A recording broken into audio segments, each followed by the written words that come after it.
नमस्कार छात्रों, मैं गिरिराज मंगल आज आपके समक्ष एक नए वीडियो के साथ में हाजिर हूँ, जिसमें आज अपन चर्चा करेंगे कक्षा 10 गणित प्रश्नावली 3 बहुपद के बारे में। किंतु आप इस वीडियो को अंत तक देखते रहिए। वीडियो को आप लाइक करें और इस चैनल को आप सब्सक्राइब कीजिए, ताकि आने वाले वीडियो आपको समय समय पर निरंतर रूप से मिलते रहें। इस बात का विशेष रूप से आपको ध्यान रखना है। अपन चर्चा करेंगे आज इस वीडियो में द्विघात बहुपद के बारे में, जिसमें द्विघात बहुपद के शून्य की ज्ञात करना। शून्य होता क्या है? शून्य के बहुपद में चर का वह मान होता है जिसमें उस बहुपद में चर के स्थान पर रखने पर उस बहुपद का मान शून्य कर दें। जिस मान से बहुपद का मान शून्य हो जाता है, चर का वही मान जो है उस बहुपद का शून्य होता है। तो देखिए, हम पहले क्वेश्चन की बात करते हैं। हल क्रमांक 1 द्विघात बहुपद। यहां आपको दिया हुआ है 4x² माइनस का 4x और प्लस का 1।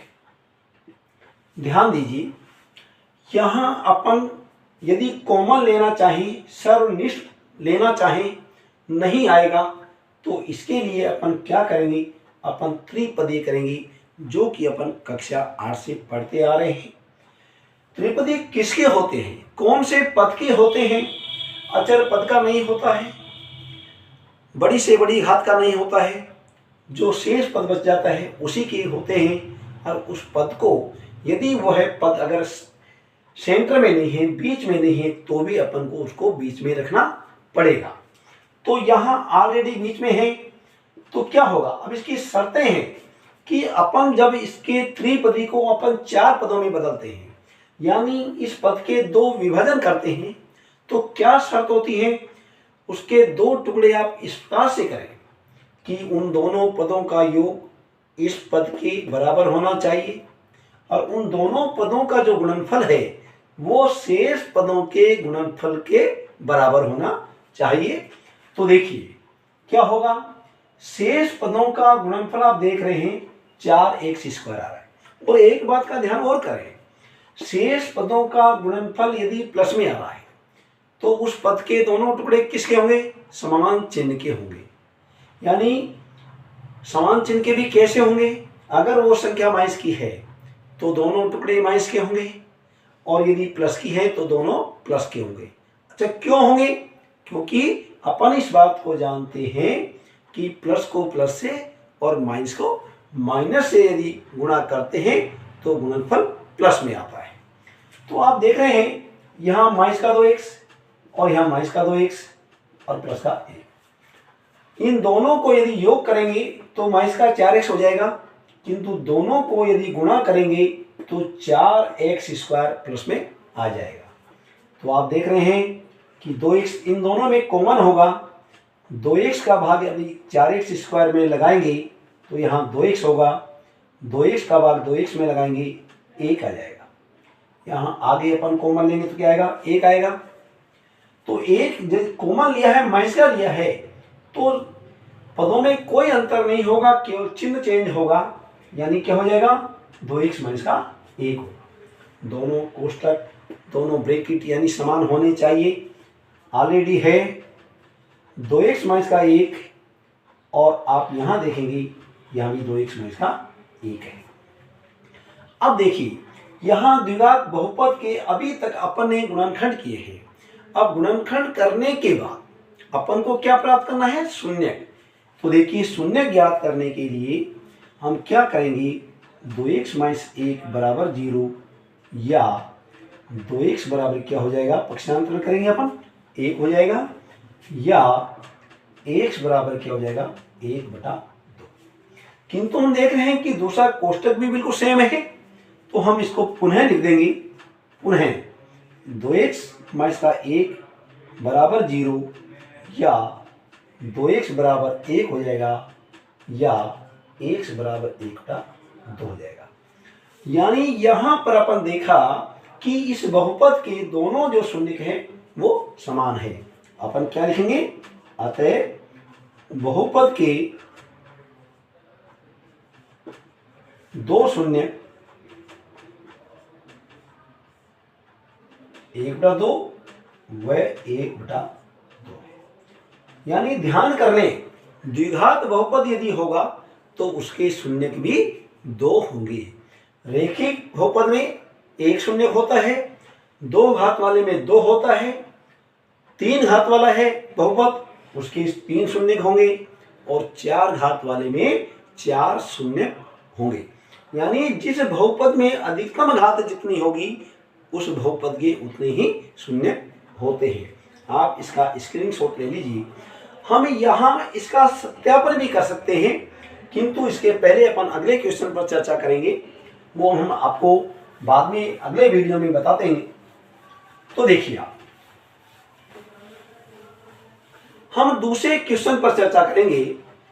तो यहाँ क्वेश्चन नंबर 2, एक द्विघात बहुपद ज्ञात कीजिए जिसके शून्यकों का योग व गुणनफल आपको क्रमशः दिया हुआ है। तो हम यहां लिखेंगे दिया हुआ है शून्यकों का योग, जिसको अपन चाहे तो अल्फा प्लस बीटा मान सकते हैं। तो यहां अपन को -3 दे रखा है। शून्यकों का गुणनफल, शून्यकों का गुणनफल अल्फा बीटा बराबर आपको यहां 2 दे रखा है। अब अपन को द्विघात बहुपद प्राप्त करना है, ज्ञात करना है। क्या ज्ञात करना है अपन को? द्विघात बहुपद। अब द्विघात बहुपद ज्ञात करने का एक सूत्र है, द्विघात बहुपद। क्या सूत्र है? x² माइनस शून्यकों का योग इंटू x प्लस शून्यकों का गुणनफल, शून्यकों का गुणनफल, ये इसका सूत्र है। तो देखिए x² माइनस शून्यकों का योग आपको ऑलरेडी दे रखा है -3 इंटू x और शून्यकों का गुणनफल आपको दे रखा है कितना? 2। क्या हो जाएगा? देखिए x² माइनस को माइनस से गुणा करेंगे आप, क्या हो जाएगा?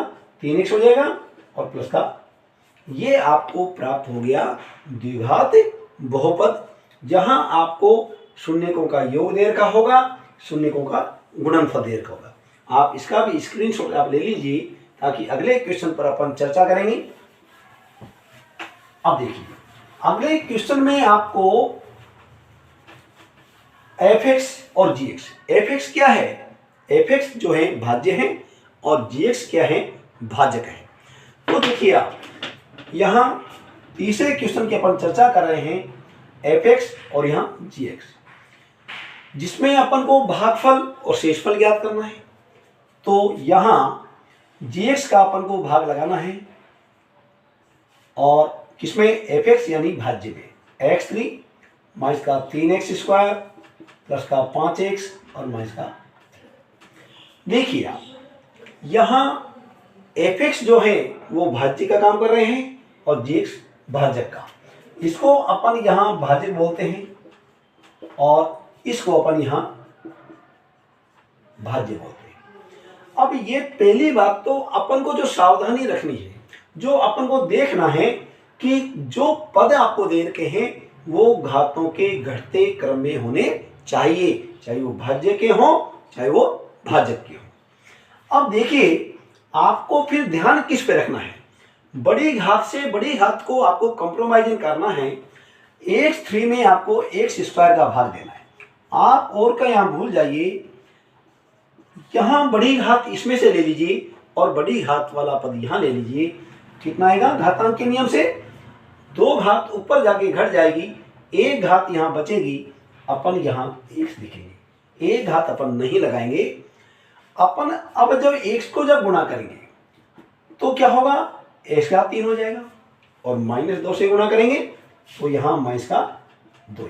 यानी सजातीय पदों को ही सजातीय पदों के नीचे आप रखें, यहाँ प्लस का चिन्ह हो जाएगा और प्लस की जगह माइनस का, ये अपने आप में कैंसिल हो गया। -3x²। अब देखिए 5 और 2 दोनों प्लस के हो गए, यहाँ 7x और माइनस का। अब देखेंगे अपन तो यहाँ -3x² में अपन को किसका भाग देना है, x² का देना है। ये क्रॉस हो जाएगा, कितना रह गया, ये 3। यानी ध्यान दीजिए अब -3 को आपको गुणा x² - 2 से करना है। जो ही अपन x² से गुणा करेंगे ये -3x² हो जाएगा। -2 से -3 को गुणा करेंगे तो यहाँ प्लस का 6 हो जाएगा। अब यहाँ चिन्ह बदल दीजिए, ये चिन्ह बदल दिया तो ये कैंसिल हो गए, तो क्या रह गया 7x और -9।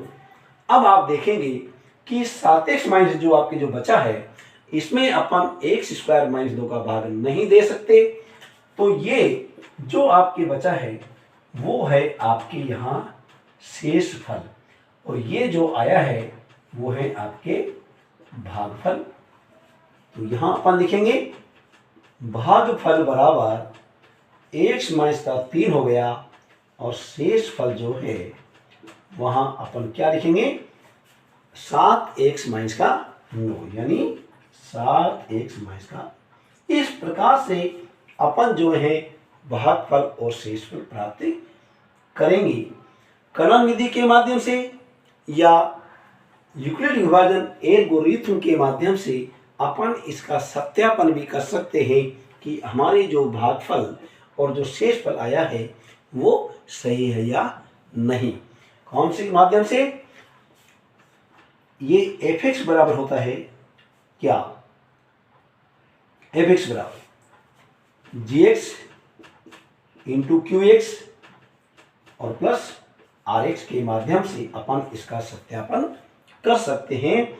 भाज्य बराबर भाजक इंटू भागफल प्लस शेषफल, इसके माध्यम से अपन सत्यापन कर सकते हैं। तो अपन ने इस वीडियो में बहुपद के जो है शून्य ज्ञात किया। अगले क्वेश्चन में अपन ने शून्यकों का योग और गुणनफल दे रखा था, उसके माध्यम से बहुपद ज्ञात किया, और तीसरे क्वेश्चन में अपन ने भागफल और शेषफल ज्ञात किया। इसी के साथ बहुत बहुत धन्यवाद।